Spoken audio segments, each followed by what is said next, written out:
Amigos, buenos días. Estamos en el lunes quinto de la semana de Pascua. La iglesia celebra hoy día los días de los santos apóstoles Santo Felipe y Santiago.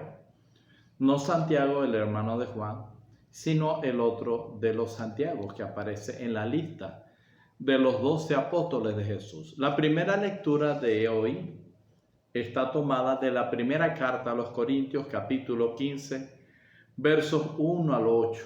Pablo está diciendo, les recuerdo, hermanos, el evangelio que les prediqué, que ustedes aceptaron, que sirve de fundamento para ustedes, que les está salvando siempre y cuando lo hayan aceptado, más o menos. Y recuerda las apariciones de Jesús a los apóstoles, Santiago, más de 500 personas también, cosa que solamente aparece reseñada en esta carta. Y por último dice, se me aparece a mí como una especie de aborto, más o menos es la traducción. Para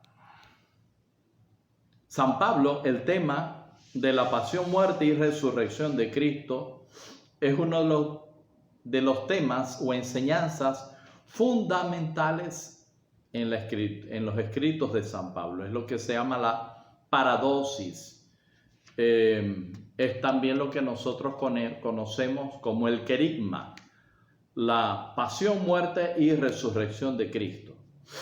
Se limita a mencionar el testimonio de personas que la ley judía aceptaba como testigos autorizados.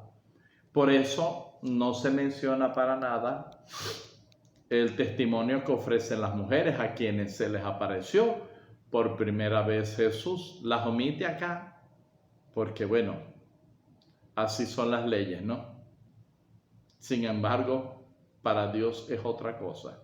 Ellas fueron las primeras elegidas para dar el mensaje a los apóstoles de que Jesús había resucitado.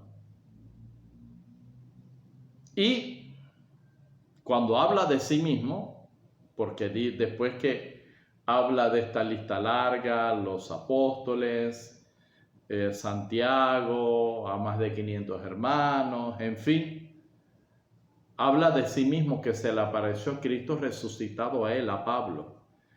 Nacido a destiempo es quizás lo que quiere decir esta expresión, algo así como feto abortivo, objeto de horror y repugnancia, una especie de monstruo, más o menos por allí sería el sentido probable en que Pablo, recordando su persecución contra la iglesia, emplea la expresión monstruo de la familia apostólica. Se pone de manifiesto la humildad y la sabiduría que tiene este hombre Pablo. Amigos míos, que así como dice Pablo, que el evangelio nos esté salvando, que el evangelio forme parte fundamental de nuestra vida, que el evangelio sea aceptado por ti en tu corazón. Amén. Amigos míos, y llegamos a la meditación del evangelio de hoy, que es Juan 14, capítulo 14, versos 6 al 14. Este evangelio está comenzando con la respuesta que Jesús va a dar a Tomás, cuando Tomás le dice, muéstranos el camino. Y entonces Jesús le dice, yo soy el camino, la verdad y la vida. Nadie va al Padre si no es por mí. Si el que me conoce a mí, conoce al Padre, ha visto a mi Padre, más o menos. Y entonces salta el otro apóstol, Felipe. Señor, muéstranos al Padre y eso nos basta. Y como he dicho en este evangelio, se leyó anterior oportunidad y decía en aquel momento, y lo vuelvo a recordar, que yo digo, dígame si Jesús como que agarró aire. Tanto tiempo contigo y todavía no me conoces, Felipe. ¿No sabes que el que me ha visto a mí ha visto al Padre?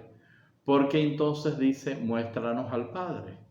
¿No lo crees? Que el Padre está en mí y yo estoy en el Padre. La pregunta de Tomás entonces permite dar esta respuesta de Jesús. A través de Cristo se llega a la posesión del Padre. Eso significa poseer la verdad y la vida. Nadie va al Padre si no es por mí. Y eso es lo que significa que Él, Cristo, es el único camino. Solo Cristo es el camino que lleva a la salvación. Él es la salvación, Él es el Salvador, el camino que nos conduce a la eternidad, el camino que nos conduce al Padre. A pesar del trato continuo con Jesús, Felipe no llega a la comprensión. Yo estoy en el Padre y el Padre está en mí. ¿Y qué es esto? Que al recibir a Cristo, el cristiano recibe entera toda su divinidad. Y si recibe entera toda su divinidad, entonces por eso el cristiano realizará las obras de Dios. Amén. Dios te bendiga en el nombre del Padre, y del Hijo, y del Espíritu Santo.